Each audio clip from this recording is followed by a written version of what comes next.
সুপ্রিয় শ্রোতা মণ্ডলী, আমি আছি হঠাৎ বিনোদনের পক্ষ থেকে। আমি আছি মিস্টার সানাই আপুর সাথে। চলুন তার সাথে কথা বলা যাক। তা মিস্টার সানাই আপু, আপনি আপনার স্বামীর নামে মামলা করেছেন কেন? আপনি ভুল ভাল বলতেছেন কেন? আমি কি মিস্টার? আমি তো মিসেস হব। আপনি তো প্রথমেই ভুল করছেন। ও আপু, সরি। মামলা দিছি খুব একটা কষ্টের কারণে। আমি আমেরিকা থেকে এই যে দেখতেছেন না, 34 লক্ষ টাকা খরচা কইরা আমি মনে করেন যে সার্ভিসিং করে আনছি, ঠিক আছে? আমি আসার পর এখন আমার স্বামী কি বলে, আমার স্বামী বলে থেকে নাকি 20 লাখ টাকা দিতে হবে। আমি টাকা কই পাবো বলেন? আমি তো টাকা অলরেডি খরচা করে ফেলেছি, আমি টাকা তাকে কোথায় থেকে দিব? সে আমাকে মারধর করে, এই জন্য আমি তাকে মামলা দিছি। তা আপু, শুনলাম আপনি নাকি সংসার ভাঙছেন। কে বলছে আমরা নারীরা সংসার ভাঙি?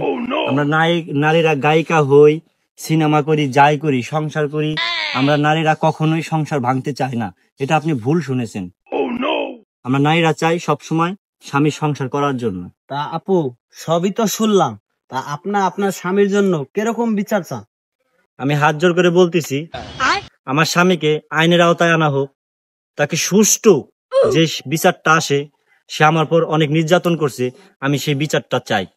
হাত জোর করে বলতেছি আইনের কাছে। এই ছিল ভাই আমার বক্তব্য। ভাই আমার সময় নাই, আমার বাসায় যেতে হবে, আপনি থাকেন। সবই তো শুনলেন আমাদের সানাই আপুর কথা। এরকম নতুন নতুন ভিডিও পেতে আমাদের হঠাৎ বিনোদনের পাশে সব সময় থাকবেন। লাইক, কমেন্ট, শেয়ার করবেন।